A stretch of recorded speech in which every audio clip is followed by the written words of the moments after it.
La espada de Damocles. Conduce Pablo Veloso.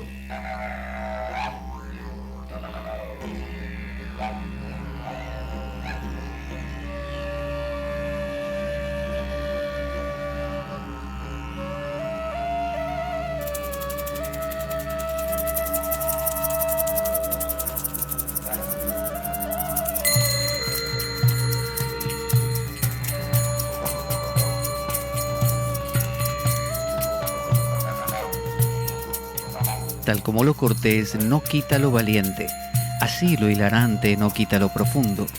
Y dado que la vida es un juego, aquí comienza La Espada de Damocles. La ficción más real que puedas concebir.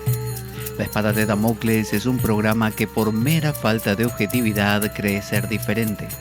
Personajes mitológicos salidos de los más profundos avernos. Leyendas escabrosas y sin sentido.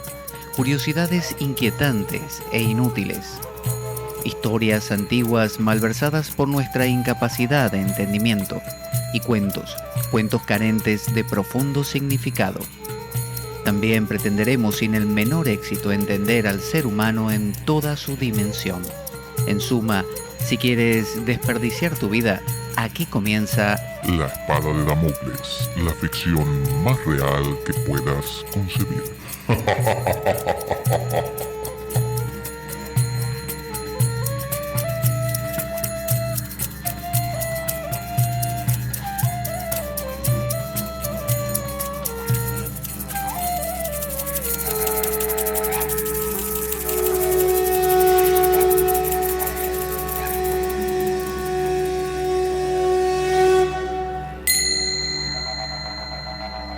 La Espada de Damocles. Conduce Pablo Veloso.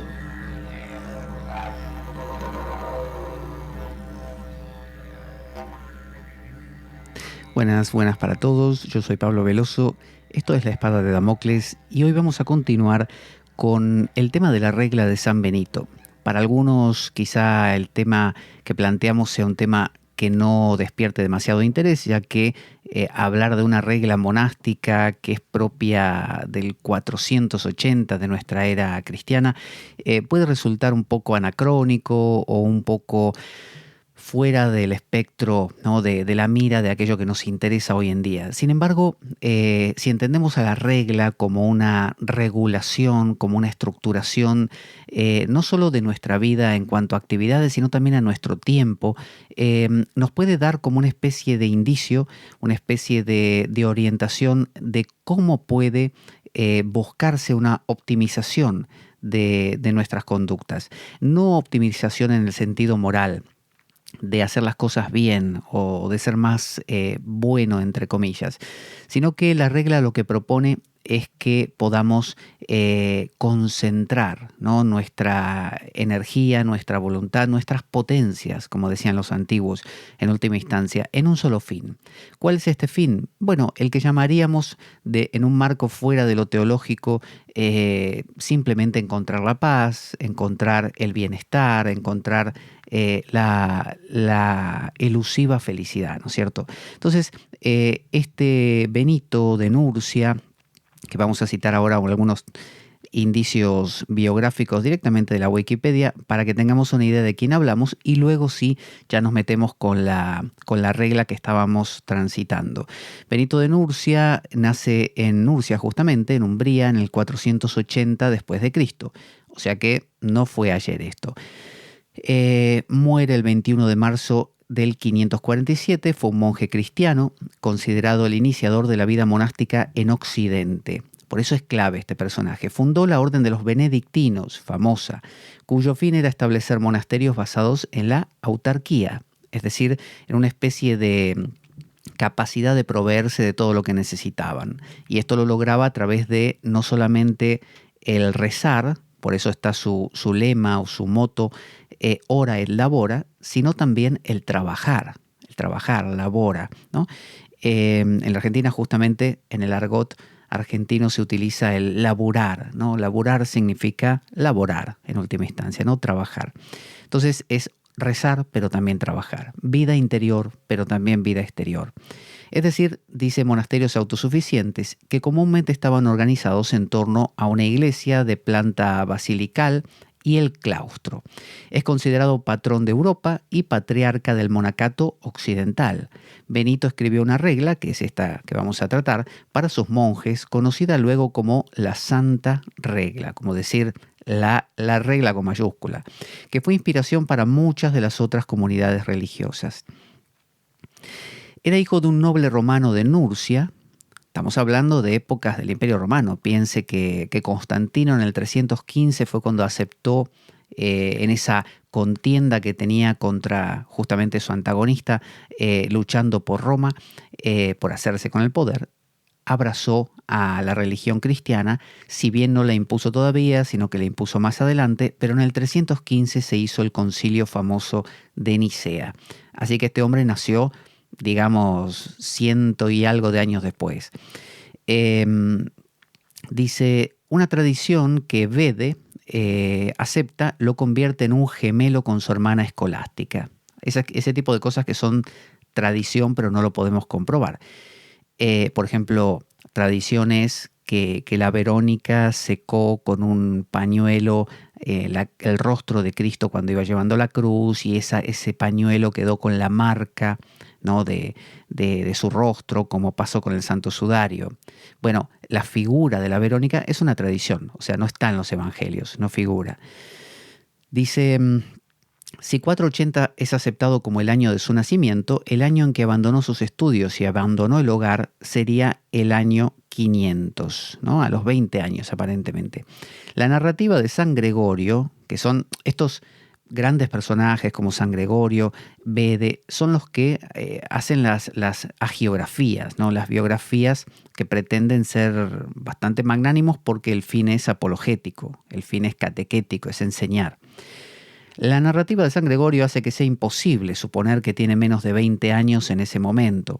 Tenía la edad suficiente para estar en medio de sus estudios literarios, para comprender el verdadero significado y el valor de la vida, disoluta también y licenciosa de sus compañeros, ¿no? Recuerde que hubo muchos, como Francisco de Asís, como San Agustín, que llevaron vidas disolutas antes de la conversión. No fue el caso de San Benito, pero conoció esa vida. Y de haber sido profundamente afectado por el amor de una mujer. El Benito se enamoró. ¿Qué va a hacer? Estaba al comienzo de la vida y tenía a su disposición los medios para una carrera como noble romano. Claramente no era un niño. Benito fue enviado a Roma para estudiar, pero se sintió decepcionado por la vida que encontró allí. No le gustó. No parece haber salido de Roma con el propósito de convertirse en ermitaño, sino solo en encontrar un lugar alejado de la vida de la gran ciudad. Se llevó a su vieja enfermera con él, como sirviente, y se establecieron para vivir en Enfide. Enfide, que la tradición de Subiaco identifica con el Affile moderno, se encuentra en las montañas Simbruini, a unas 40 millas de Roma y 2 de Subiaco. A poca distancia de Enfide se encuentra la entrada a un valle estrecho y sombrío que penetra en las montañas y conduce directamente a Subiaco. El camino continúa ascendiendo y al lado del barranco en el que corre se vuelve más inclinado, hasta que se llega a una cueva por encima de la cual la montaña ahora se eleva casi perpendicularmente, mientras que a la derecha cae en un rápido descenso hacia donde en los días de San Benito, 500 pies, o sea 150 metros más abajo, se encuentran las aguas azules del lago. La cueva tiene una gran abertura de forma triangular y unos 10 pies de profundidad. ¿Por qué dice todo esto? Bueno, en su camino desde Enfide, Benito encontró un monje, Romanus, de Subiaco, cuyo monasterio estaba en la montaña justamente, sobre el acantilado que sobresale de la cueva. Romanus, este monje, había discutido con Bonitos, que era otro tipo, el propósito que lo había llevado a Subiaco, y le había dado el hábito de monje. Por su consejo, Benedicto, que es San Benito, se convirtió en un ermitaño. Y durante 3 años, desconocido para los hombres, vivió en esta cueva sobre el lago. Ermitaño quiere decir que uno se va a vivir al desierto, ¿no? Al eremos. En este caso, para hacer justicia, tendríamos que decir que Benito, San Benito, llevó durante 3 años una vida de anacoreta, que anacoreta quiere decir justamente el que se va a vivir solo, pero no necesariamente en un desierto. Benito lo hizo en una montaña. Gregorio nos cuenta poco de estos años, quizá porque no sabía demasiado. Ahora habla de Benito ya no como un joven, como un puer, sino como un hombre, como un vir, de Dios. Romano, nos dice Gregorio, sirvió al santo en todo lo que pudo. El monje aparentemente lo visitaba con frecuencia y en días fijos le traía comida. Durante estos 3 años de soledad, 3 años, fíjese, no es cualquier cosa, roto solo por comunicaciones ocasionales con el mundo exterior y por las visitas de Romanus, Benedicto maduró tanto en mente como en carácter, en conocimiento de sí mismo y de su prójimo, y al tiempo no se convirtió simplemente en conocido, pero está mal traducido, pero aseguró el respeto de los que lo rodeaban, tanto que a la muerte del abad de un monasterio en el barrio, que algunos identifican como Vicovaro, la comunidad vino a él y le rogó que se convirtiera en un abad. Terrible fue esto, porque no le fue bien. Benito conocía la vida y la disciplina de ese monasterio y sabía que sus modales eran, entre comillas, diferentes a los suyos, y por lo tanto que nunca estarían de acuerdo. Sin embargo, vencido por sus súplicas, dio su consentimiento. Dijo, voy. El experimento fracasó. Los monjes trataron de envenenarlo. Hay una historia ahí muy mítica de que lo van a envenenar y que justo cuando él va a beber viene un pájaro y le saca la copa, se le vuelca y no sé qué y no lo pueden envenenar. Lo trataron de matar varias veces. No sé qué tipo de monjes serían que andan intentando matar al abad, pero bueno. La leyenda cuenta que primero intentaron envenenar su bebida, rezó una bendición sobre la copa y la copa se hizo añicos. De este modo abandonó el grupo y volvió a su cueva en Subíaco. Una especie de no me molesten más, que ya que no me quieren, no me necesitan matar, me puedo ir yo. Allí vivía, en el barrio, en la zona, un sacerdote llamado Florentius, que movido por la envidia intentó arruinarlo. Se ve que eran todos así. Intentó envenenarlo con pan envenenado. Cuando rezó una bendición sobre el pan, un cuervo entró y se llevó el pan. Pobre cuervo.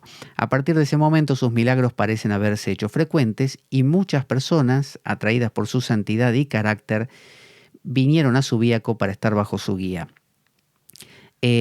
Al fallarle, enviándole el pan venenoso, Florentius, el sacerdote intentó seducir a sus monjes con algunas prostitutas. El Florentius apareció y le dice, así dijo, muchachos, les traje acá unas chicas. Pero dice, para evitar más tentaciones, en aproximadamente el 530, Benito salió de Subíaco. Dijo, basta, me cansé. Fundó 12 monasterios en las cercanías de Subíaco y finalmente en el 530 fundó el gran monasterio benedictino de Monte Cassino, que es el famosísimo, que se encuentra en una colina entre Roma y Nápoles, que es el que fue bombardeado por los aliados durante la Segunda Guerra Mundial, bajo la excusa de que los nazis se estaban refugiando dentro de ese monasterio, ¿no? Y los fascistas. Pero justamente la historia del otro lado dice que no se estaban refugiando y que bueno, que fue esos daños colaterales que suelen ocurrir.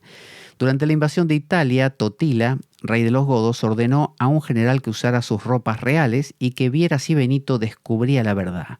Inmediatamente el santo detectó la suplantación y Totila vino a darle el debido respeto. Como que Benito dijo vos no sos Totila, ¿eh? Totila es aquel. O sea, el tipo sabía, tenía como una percepción.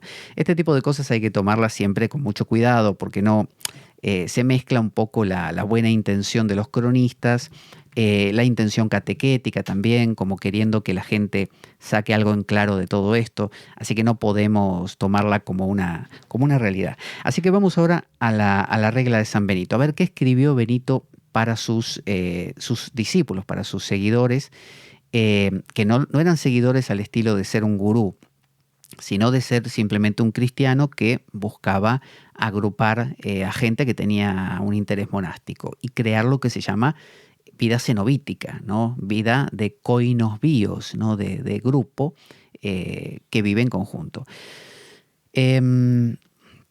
Estábamos aquí, dice, está hablando del abad. ¿Cómo tiene que ser el abad? Acuérdese que abad significa padre y Benito se convirtió en un papá para esta gente. Dice, el abad debe imitar en su pastoral el modelo del apóstol, cuando dice, reprende, exhorta y amonesta, ¿no? En Timoteo, segunda de Timoteo 4:2, dice así.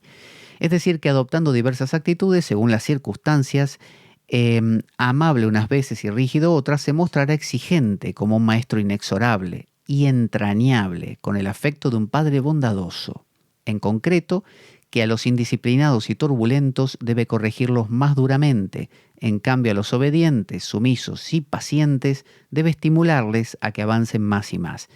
Pero le amonestamos a que reprenda y castigue a los negligentes y a los despectivos, porque justamente el tema es que Benito plantea una regla sumamente humana, sumamente dulce. No plantea algo brutal de azotar, de tratar mal a todos porque hay que poner mano dura. Y esa es la esencia de esta regla. Y por eso fue que se utilizó en todas partes. Habíamos hablado de ese paralelismo entre el abad y el ego, ¿no? Como que el abad es una suerte de ego sano que quiere restablecer el contacto entre lo divino, el sí mismo, dirían los junguianos, y el propio ego, ¿no? Como el hijo pródigo que regresa. Y necesita este ego que sus potencias, la voluntad, el deseo, la memoria, la razón, estén todas al servicio, trabajen en conjunto. Esa es la vida cenobítica. Koinos bios significa eso, significa vivir vida, bios, koinos, agrupados en conjuntos en pos de una meta común. Entonces, por eso es que el abad, que es su ego, mi ego, no necesita maltratarse a usted mismo cada vez que usted hace algo que no corresponde, que no va con su meta, que no va con su dirección. Se trata de ser, como dice aquí, poco más rígido cuando sus conductas y sus tendencias y sus hábitos son un poco rebeldes y menos cuando son más propicios. También hay que dar palmaditas en la espalda. Siempre debe tener muy presente el abad lo que es y recordar el nombre con que le llaman. O sea, acordarse, si a mí me llaman padre, tengo que ser nutritivo, no me llaman tirano o déspota. Sin olvidar a quien mayor responsabilidad se le confía, más se le exige, ¿no? Sepa también cuán difícil y ardua es la tarea que emprende, pues se trata de almas a quienes debe dirigir y son muy diversos los temperamentos a los que debe servir. Es decir, se trata de eso, se trata de saber que dentro mío no hay un solo Pablo, hay 45 Pablos. Y a veces al Pablo, vago, no le puedo hablar de la misma manera que le hablo al Pablo, estudioso, pero no tanto. Al que es vago le tengo que hablar un poquito más duro, o quizá ese día no tanto y buscarle la vuelta. Es decir, como se dice, que un maestro tiene que tener, entre comillas, psicología. Bueno, de la misma manera, un padre con sus hijos tiene que hacer esto. Todo padre o toda madre sabe que si usted a su hijo le da mano dura, ante cualquier cosa, y no lo premia, no lo motiva, no lo alienta, bueno, la cosa termina mal.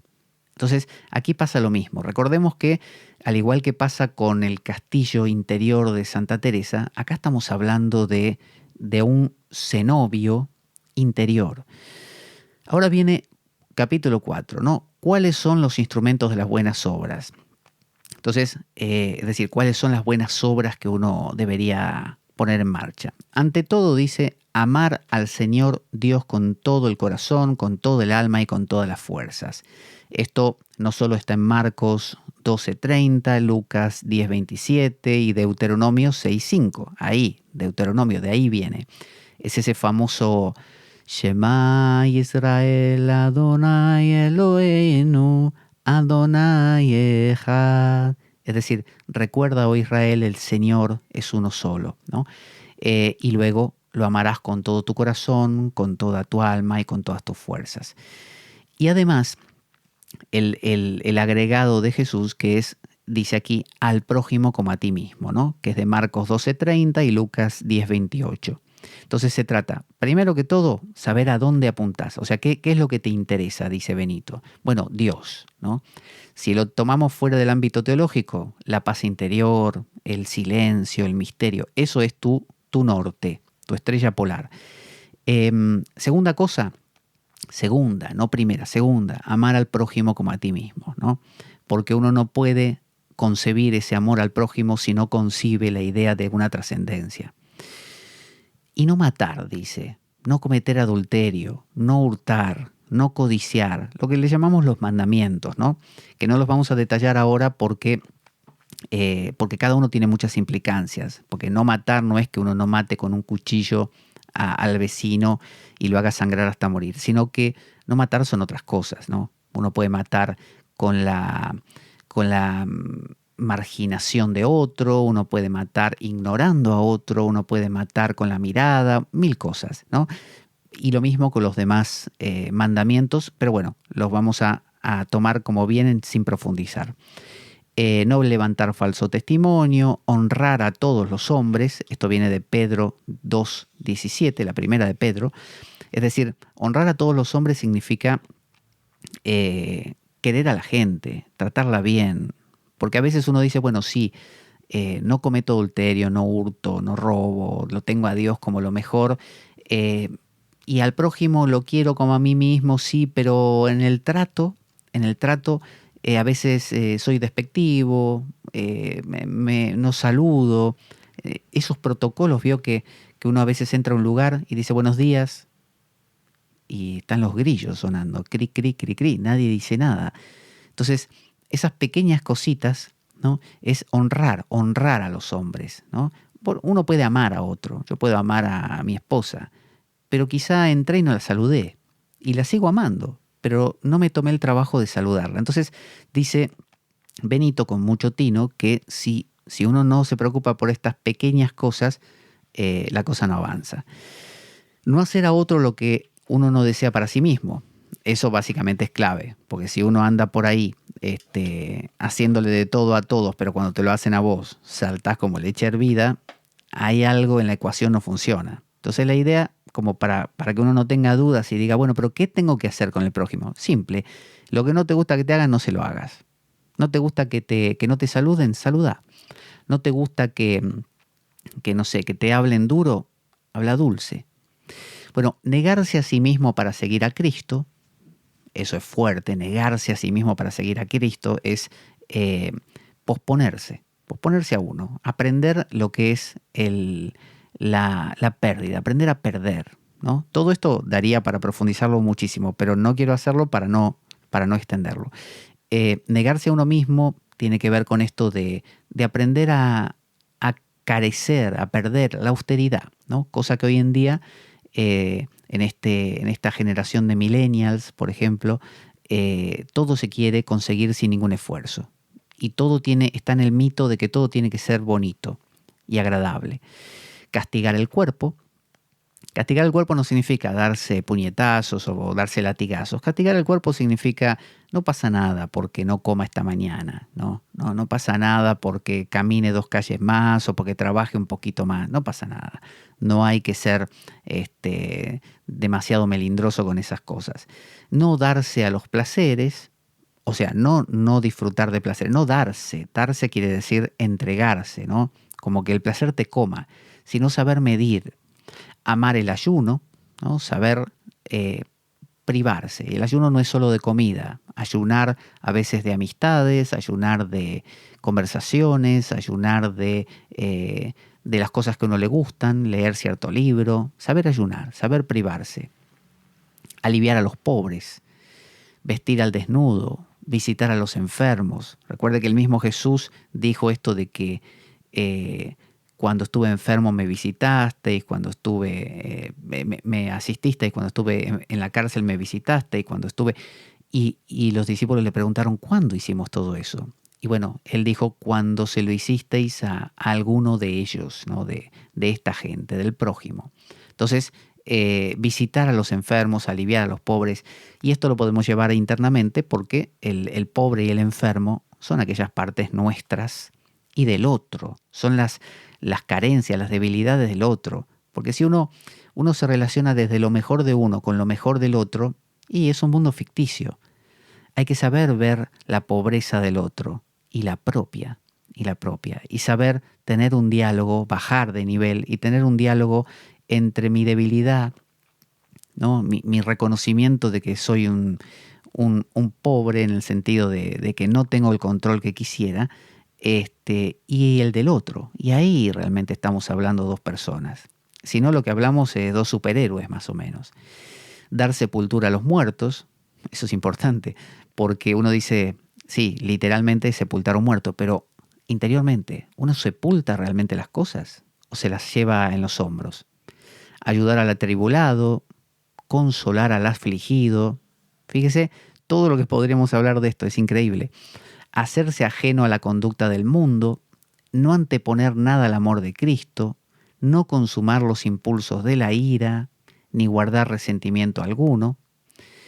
No dice no sentir ira, no consumarlo y no guardar resentimiento alguno. Es decir, no convertir a la emoción del momento, la ira que aparece, en rencor, por ejemplo, que es un sentimiento.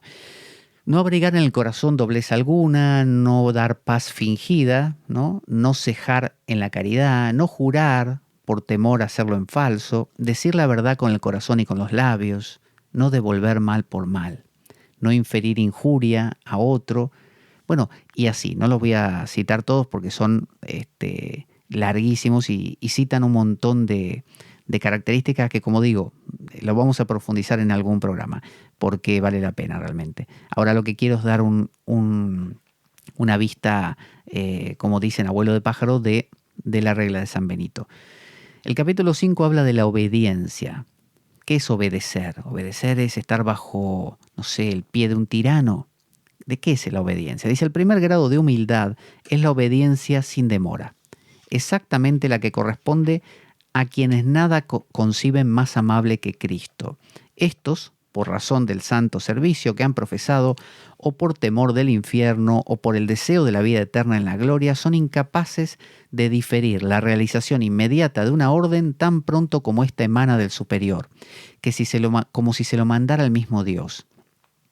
Esto tiene un juego, fíjese, no es solamente aceptar una orden de tu superior y punto, pensando que es Jesús, sino es aceptar la orden que te da la vida. Por ejemplo, gripe, te dio gripe, ya está, esa es la orden de la vida, te lo dio Dios, te lo mandó Dios. Tomarás, beberás mucha agua, harás reposo, todo lo que tengas que hacer, te tomas la pastilla que te tengas que tomar, pero aceptar eso como voluntad de tu Padre, de tu Abad, de Dios, ¿no? De eso se trata la obediencia. Esa es la verdadera obediencia. Porque si no, lo que ocurre es esa cosa de estar enfadado porque me dio gripe, estar enfadado porque me enfadé, estar enfadado porque comí lo que no iba a comer. Es decir, hay como una participación de uno en algo donde no debería participar. Es decir, si me enfadé, hay una sola cosa, el enfado. Pero si encima me enfado porque me enfado, ya tengo dos problemas y el segundo es evitable. Los que tienen esta disposición prescinden al punto de sus intereses particulares, renuncian a su propia voluntad y desocupando sus manos dejan sin acabar lo que están haciendo por caminar con las obras tras la voz del que manda con pasos tan ágiles como su obediencia. Y como en un momento con la rapidez que imprime el temor de Dios, hacen coincidir ambas cosas a la vez, el mandato del maestro y su total ejecución por parte del discípulo. Fíjese, habla de un alineamiento de la voluntad. Se dice que, por ejemplo, en la magia, una persona como Aleister Crowley, conocido como el hombre más malvado del mundo, ¿no? Era un título que le habían puesto y que a él le divertía mucho, él decía que la verdadera magia, se entiende normalmente como magia, la capacidad de operar sobre el medio con la voluntad propia. Yo quiero que llueva y llueve, por ejemplo, ¿no? O yo quiero que tal persona se sana. Es mi voluntad en las cosas. Pero decía Crowley, lo que el mago va descubriendo con el tiempo es que si quiere verdaderamente hacer magia con mayúscula, tiene que alinear su voluntad con minúscula con la voluntad con mayúscula. Y la voluntad con mayúscula es totalmente desconocida. Por lo tanto, es la voluntad de lo que sucede. Entonces, cuando uno deja de intentar que suceda algo distinto de lo que está sucediendo, está alineado, como diría Pierre de Caussade, con la divina providencia, con la voluntad divina. Cuando uno quiere no lo que uno desea, sino quiere que ocurra exactamente lo que está ocurriendo, eso es lo que se llama la perfecta obediencia y eso es lo que se llama ser, encarnar la voluntad con mayúscula, ¿no? Es lo que los hindúes llaman el swechachara, que significa hacer lo que uno quiere. Solo que la palabra uno en esa frase tiene mayúsculas, tiene una U mayúsculas. Eso quiere decir que lo que uno quiere significa lo que Dios quiere, ¿no? Lo que la totalidad quiere. Así que ese es el concepto de obediencia. No obedezco a este que es mi jefe, el abad, sino que lo que sea que ocurra, no sé, voy a cavar un pozo porque me mandaron y llueve. Bueno, llover es lo que quiero. Y usted dirá, ¿cómo que vas a querer lo que no te gusta? Justamente, es el ejercicio de que te guste exactamente lo que sucede, como si uno lo hubiera hecho. Es plegarse a la voluntad divina. Capítulo 6. La taciturnidad. Que es lo contrario, ser taciturno es lo contrario a estar todo el tiempo, a ser elocuente, estar todo el tiempo verborrágicamente hablando, ¿no? Cumplamos nosotros lo que dice el profeta. Yo me dije, dice el profeta, vigilaré mi proceder para no pecar con la lengua. Pondré una mordaza a mi boca. Enmudecí, me humillé y me abstuve de hablar aún de cosas buenas. Esto está en el Salmo 39, 2 al 3, verso 2 al 3. Fíjese que dice, enmudecí, me humillé y me abstuve de hablar aún de cosas buenas. Porque a veces uno, en aras de decir, bueno, lo que estoy contando es filosofía o es súper importante, es un texto bíblico. Bueno, uno se le va deslizando en todo eso un poco de ego, un poco de qué bien que lo estoy haciendo, ¿no? Yo podría decir, estoy hablando de cosas muy profundas, estoy haciendo una labor de difusión muy importante, por eso es importante que siga, no sé, grabando estos podcasts. Bueno, diría acá el profeta, no sé hasta qué punto, no sé hasta qué punto. El propio padre Ramón de Batuecas me dijo una vez, dijo, el exceso de celo con C, celo, ha hecho mucho mal a la iglesia. Es decir, ese exceso de querer hacer el bien ha hecho mucho mal, ¿no? Hay un dicho también que dice exceso de bueno, malo. Voy a beber un poco de agua.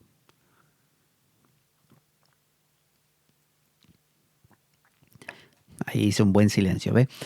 Le hago un paréntesis y le recuerdo que nuestro programa, La Espada de Damocles, carece de sustento económico externo. De manera que si quiere colaborar con él, de manera de poder acceder a esta bibliografía, que toda ella tiene su costo y que no solamente es la que usamos en el programa mismo, sino otra de apoyo que hay que tener.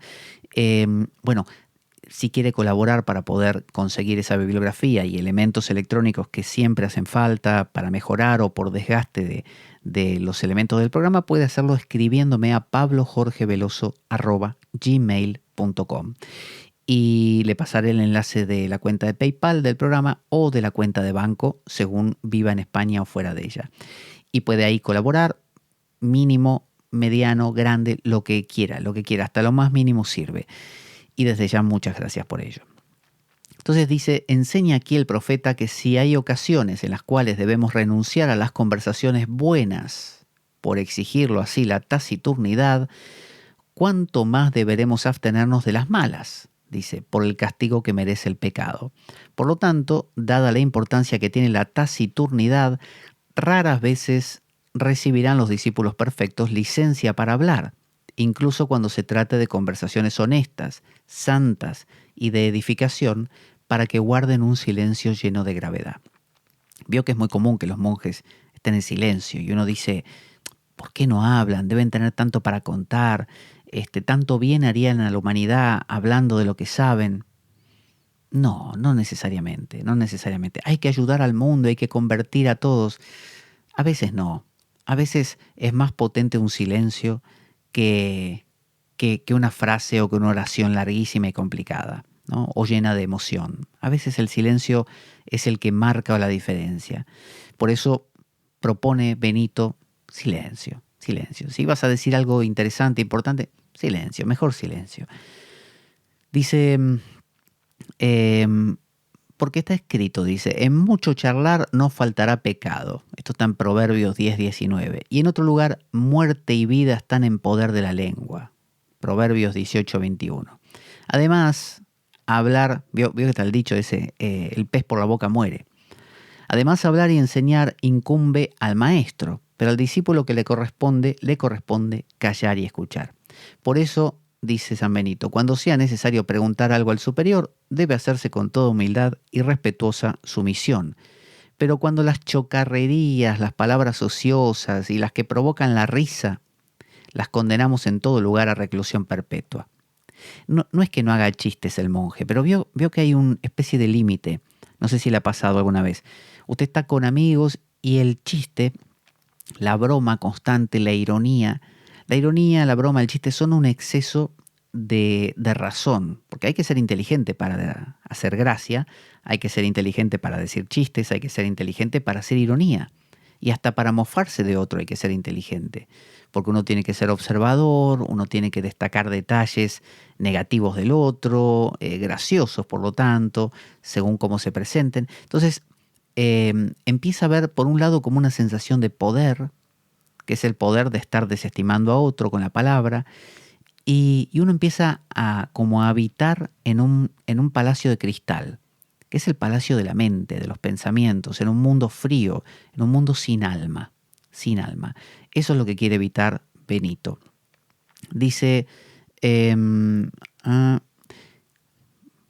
y no consentimos que el discípulo abra su boca para semejantes expresiones, dice San Benito. Luego viene la humildad. Aquí aparecen los famosos grados de la humildad que propone Benito, que como le digo, también son para profundizar mucho, pero bueno, los vamos a ver como por arriba. Entonces dice, primer grado de la humildad que le propone es que el monje mantenga siempre ante sus ojos el temor de Dios. El temor no es el miedo, el temor es el respeto. El respeto, el ser consciente de que uno es un granito frente a, y si usted no lo quiere plantear en términos teológicos como Dios, plantéelo como la vida. Cuando uno descubre que uno es insignificante, que uno no puede decidir ni siquiera cuántos pelos va a tener en su cabeza, aunque se implante ahora algunos, de la misma manera uno descubre que uno es nada y por lo tanto se vuelve humilde. Y evite por todos los medios echarlo en el olvido, ¿no? Es recordarlo. Que recuerde siempre todo lo que Dios ha mandado y medite constantemente en su espíritu cómo el infierno abraza por sus pecados a los que menosprecian a Dios y que la vida eterna está ya preparada para los que le temen. Y absteniéndose en todo momento de pecados y vicios, esto es, en los pensamientos, en la lengua, en las manos, en los pies pone, es decir, el pecado y vicio en los pies consiste quizá en ir, desplazarse, querer viajar hacia aquel lugar donde uno piensa que va a ser más feliz, ¿no? Porque acuérdese que pecar no significa cometer un acto moralmente criticable, sino que pecar significa errar. Entonces, cuando uno lleva una vida errada, una vida que va en la dirección que no produce armonía, ya es pecado, eso es pecado. Y también en los deseos de la carne, ¿no? Entonces está planteando que no solo no peques en acción, sino también, fíjate, de no pecar interiormente. O sea, trata de no andar pensando cosas que después, si uno se pone a pensar, qué maldito el otro hermano, el monje este que tengo al lado mío, porque hace esto y hoy no me dio la misma porción de comida que le dio al otro le dio más y no sé qué. Ese pensamiento va generando que después te duele el estómago, ¿no? de la bronca. Y eso genera que cuando lo veas al tipo, la próxima vez lo perfores con la mirada. Entonces, todo va conectado. Tenga el hombre por cierto que Dios le está mirando a todas horas desde el cielo, que esa mirada de la divinidad ve en todo lugar sus acciones y que los ángeles le dan cuenta de ellas a cada instante. Esto está en los Salmos y en Proverbios.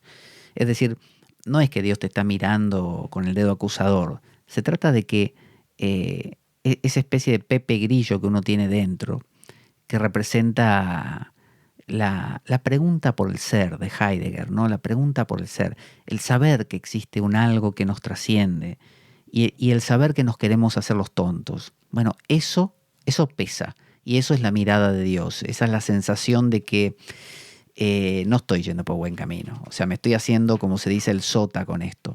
El segundo grado de la humildad es que el monje, al no amar su propia voluntad, no se complace ya en satisfacer sus deseos, sino que cumple con sus obras aquellas palabras del Señor: no he venido para hacer mi voluntad, sino la del que me ha enviado, ¿no? Juan 6:34. Y también la escritura que dice: la voluntad lleva su castigo y la sumisión reporta una corona, ¿no? Es esta idea de Jonás, por ejemplo, que aceptó finalmente ir a predicar a Nínive, ¿no? Aunque tuvo que primero ser comido por un gran pez porque no quería entender.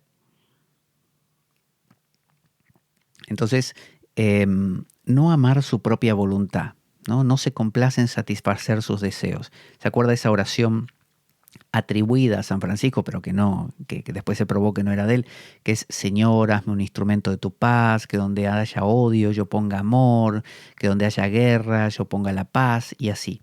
Se trata de, o sea, ¿a quién le da ganas de donde se están peleando un montón ir a poner la paz? O si alguien te insulta, instalar la paz. ¿A quién le da ganas de donde hay odio, el otro te odia, poner amor? Uno le da ganas de darle un puñetazo al otro, ¿no? De responderle mal, que se vaya al cuerno si es un tonto y me está insultando. Bueno, eso es trascenderse. No es reprimir, es trascenderse, porque viéndolo a la luz de que uno es esa mota de polvo en una totalidad que lo trasciende, uno comprende que no tiene sentido el pretender ejercer una voluntad independiente, no una voluntad, porque uno puede tener voluntad y claro que la tiene, y está bien, pero cuando esa voluntad pretende sustituir a la voluntad de la totalidad, ahí están problemas. Tercer grado de humildad es que el monje se someta al superior con toda obediencia por amor a Dios, imitando al Señor, de quien dice el apóstol: se hizo obediente hasta la muerte, ¿no? Someterse al superior, recordemos que es eso, someterse a, que si te da una gripe, eso es. El cuarto grado consiste en que el monje se abrace calladamente con la paciencia en su corazón, en su interior, en el ejercicio de la obediencia. En las dificultades, esto en la India le llaman titiksha, ¿no? Soportarlo todo, que si te pica un insecto, bueno, te picó, que si tenés hambre te la aguantás, o sea, saber soportar. Por eso dice: y lo soporte todo sin cansarse ni echarse para atrás, ¿no? El quinto grado es que el monje con una humilde confesión manifieste a su abad los malos pensamientos que le vienen al corazón y las malas obras realizadas ocultamente. Bueno, tiene que ver con eso, con confesar, con no guardárselo. Todos sabemos que lo que nos guardamos tendemos a no verlo. Por eso uno va al psicólogo, por ejemplo. Uno va al sacerdote a confesarse. Uno charla con un amigo y le cuenta cosas. Porque en el acto de contarlo uno lo ve. Uno lo clarifica, uno lo entiende, uno ve cosas que no estaba viendo antes porque simplemente solo las pensaba, no las hablaba y demás. El sexto grado es que el monje se sienta contento con todo lo que es más vil y abyecto, y que se considere a sí mismo como un obrero malo e indigno para todo cuanto se le manda. Diciéndose interiormente con el profeta: fui reducido a la nada sin saber por qué. Esta parte muchas veces es vista como una especie de latigazo en la espalda, autoinfligido, y que tiene que ver con cierta morbosidad. Soy una porquería, soy un desastre, soy el peor, ¿no? Y en algunos casos esto es verdad, puede convertirse en una forma de arrogancia. Soy el peor de todos, soy el más malo, ¿no? Si los otros son malos, yo soy peor. O sea, qué grande, soy el más de los malos, ¿no? El peor entre los peores. O sea, acabo siendo el mejor, ¿no? Me distingo de los demás en tan malo que soy. No, ahí uno comete el mismo pecado en el sentido de error, que es el error de la soberbia, ¿no? Del hibris griego.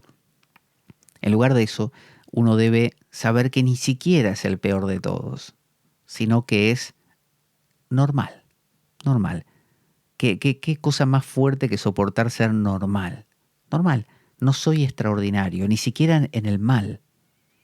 Porque Superman puede ser extraordinario en sus superpoderes y en el bien, y Lex Luthor de repente es extraordinario en el mal. Pero los dos son extraordinarios. Lo difícil no es ser Luthor o ser Superman. Lo difícil es ser, no sé, Luisa Lane, que es normal. El séptimo grado de humildad es que, no contento con reconocerse de palabra como el último y más despreciable de todos, lo crea también en el fondo de su corazón. O sea, no es que hay que ir ahí con el pico diciendo soy un desastre, diciéndole al otro, vos sabés que no hay otro peor que yo, ¿no? Sino realmente sintiéndolo, dice. Sintiéndolo de corazón, realmente reconociendo que este es un hecho. El octavo grado es que el monje nada se salga de la regla común del monasterio, ni se aparte del ejemplo de los mayores. O sea, acatarse a un hábito, ¿no? La regla genera o describe un habitar, una forma de habitar la vida. Eso es el hábito. El noveno grado de humildad es que el monje domine su lengua y, manteniéndose en la taciturnidad, ¿se acuerdan? El silencio, espera a que se le pregunte algo para hablar, ya que la Escritura nos enseña que en el mucho hablar no faltará pecado, ¿no? El décimo grado de humildad es que el monje no se ría fácilmente, y enseguida, porque está escrito, el necio se ríe estrepitosamente, ¿no? Eso está en Eclesiástico 21-23. El Eclesiástico es uno de los libros deuterocanónicos, ¿no? Que no los tienen los protestantes y sí los católicos, porque bueno, tienen que ver con unos textos de la diáspora judía y tienen tintes griegos. Reírse, ¿está mal reírse? De hecho, si uno ve en El nombre de la rosa, la película o el libro, ve que el libro que se ocultaba o se pretendía ocultar era un libro de Aristóteles donde se hablaba de la risa, como que se permitía, y ellos no querían que entrase la risa, porque pensaban que si entraba la risa todo se iba a descalabrar. Pero aquí no se está refiriendo a que uno no tenga alegría o no sepa reírse con los compañeros o hacer una broma o sonreír. No, se está refiriendo, ¿vio esa gente que le habrá pasado a usted? Que tenga en el grupo de amigos algún amigo que siempre se está riendo, siempre está haciendo bromas, y uno dice, este tipo nunca habla en serio, nunca cuenta nada propio, siempre está haciendo risas, quizá no burlándose de nadie, pero hablando en chiste, riéndose, nunca aterriza. Entonces eso es lo que quiere evitar Benito. No el monje que esté continuamente haciendo bromas y riéndose de cualquier cosa, sino un monje que sepa sonreír, sepa tener alegría y sepa tener contento y hacer bromas, pero de vez en cuando. El 11, son 12, grado de humildad es que el monje hable reposadamente y con seriedad, humildad y gravedad en pocas palabras y juiciosamente sin levantar la voz, tal como está escrito. Y ahí cita un verso, ¿no? ¿Por qué? Fíjese, sin levantar la voz y parcamente. Ya no está diciendo no solamente hablar cuando haga falta y nada más, sino está diciendo hablar corto. O sea, hay gente que para decir, ¿viste qué calor que hace? Se tira como una hora arrancando a contar desde que se levantó por la mañana y te cuenta que justo cuando puso el pie sacándolo de la cama, había ahí justo no sé qué que lo pisó y cuando lo pisó se dio cuenta que eso se lo había dado un libro que le había prestado un amigo, y cada vez va más atrás y uno dice, mi vida está transcurriendo, estoy envejeciendo, y este hombre empezó con un punto y ni siquiera avanza desde ese punto, directamente ahora ya está retrogradando. Eso es lo que San Benito quiere evitar. Entonces, ni hablar largo, ni levantar la voz, porque levantar la voz es una costumbre que hace que no escuches al otro. Y además que se genere una especie de gallinero. Uno va, por ejemplo, a cualquier bar o cualquier restaurante y lo único que escucha es un murmullo, como si uno estuviera, no sé si alguna vez ha estado en un gallinero, pero igual, es igual. En cualquier grupo humano donde uno, por ejemplo, va a ver una charla de algo y todavía no empezó, hay un gallinero directamente, que primero empieza como con vergüenza y va subiendo de tono hasta que directamente es una locura.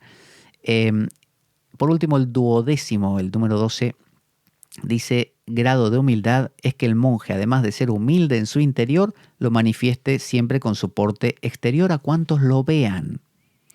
Es decir, dice, durante la obra de Dios, o sea, el Opus Dei, eso significa la obra de Dios, que no es el Opus Dei, la institución de Balaguer, escriba de Balaguer, sino que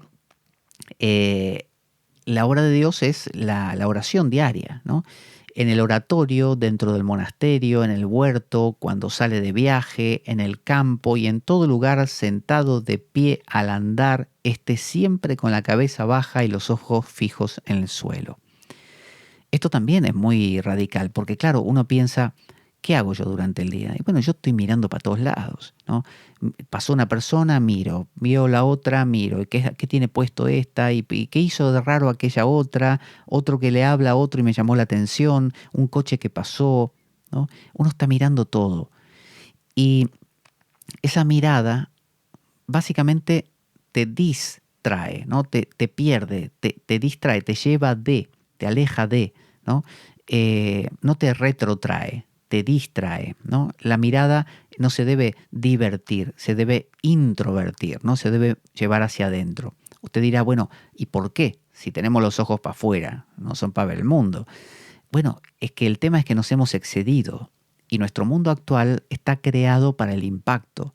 Quizá usted en la época medieval caminaba por la villa donde vivía y lo único que veía era 5 vacas, al herrero y al que vendía, no sé, a la que vendía flores y así, nada más. Hoy en día es un bombardeo. Entonces, si uno no sabe recoger sus sentidos, o sea, elegir lo que escucha, elegir lo que ve, elegir lo que degusta, porque claro, hay cosas muy sabrosas, pero uno sabe que si las come se pierde. Si yo me compro ahora, no sé, un litro de nata montada, ¿no? Con azúcar, y me compro, no sé, una tarta de no sé qué y le pongo la nata, bueno, yo ya estoy perdido. Es tan sabroso, tan rico eso, que me lo voy a comer todo. Entonces, eso es saber moderar a dónde pongo mis sentidos. Entonces digo, no, mejor no voy a degustar ese tipo de cosas porque no voy a poder parar.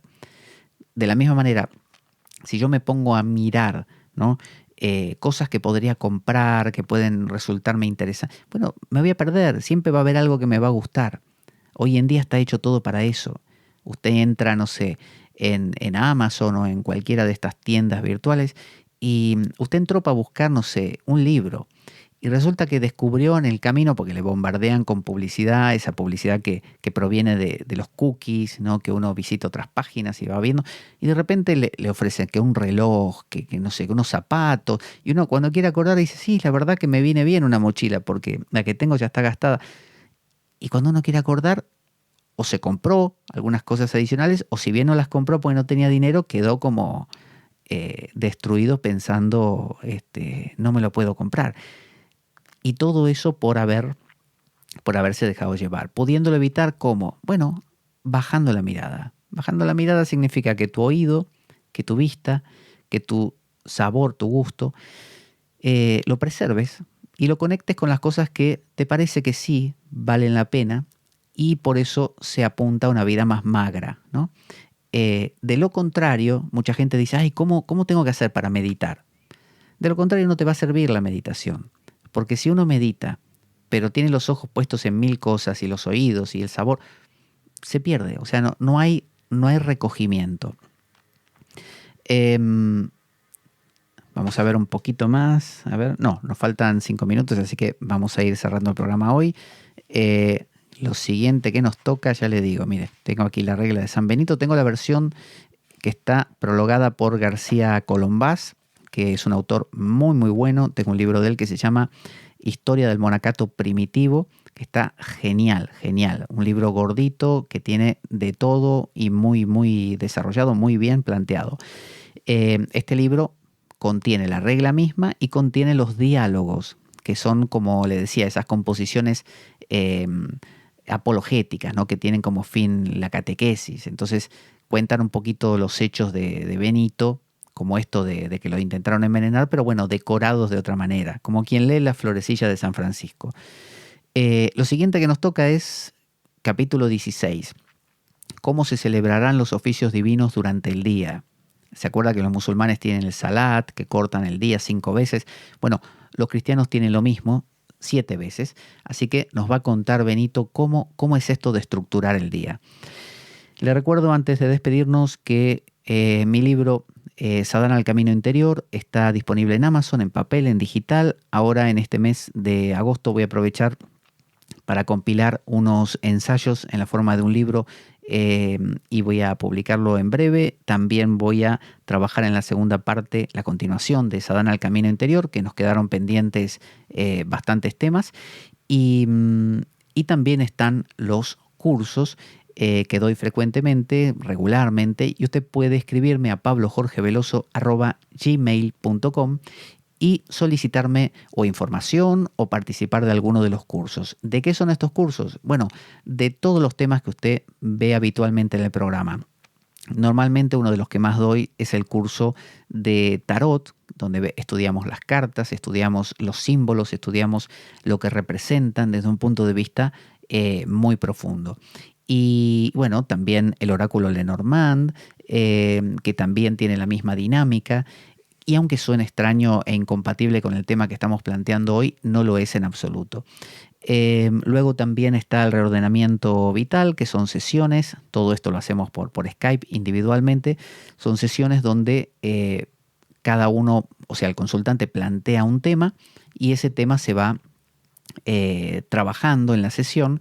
De mi parte no se trata de dar consejos ni de guiar, sino de hacer preguntas y con esas preguntas ir ayudando a aclarar contradicciones, vacíos, cosas que se tenían por supuestas y no lo son tanto. Así que vamos dilucidando y descubriendo un montón de cosas. Para ello, pablojorgeveloso@gmail.com. Ahora sí vamos a nuestra cortina de despedida. Nos encontramos en la siguiente ocasión para seguir viendo la regla de nuestro amigo San Benito. Soy Pablo Veloso, esto es La Espada de Damocles. Buena vida para todos, buena semana y Avanti Damocleanos.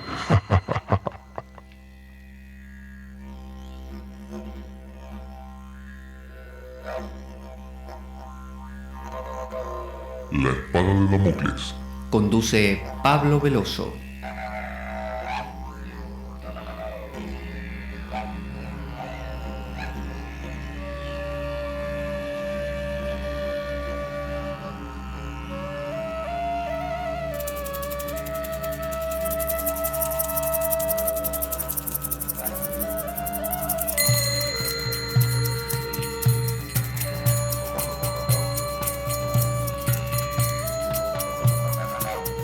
Y dado que la vida es un macabro juego, concebido por una mente perversa, únete a nosotros en nuestro próximo programa, cuando escuches las siguientes palabras. La Espada de Damocles, la ficción más real que puedas concebir. Buena vida para todos, buena semana y Avanti Damocleanos.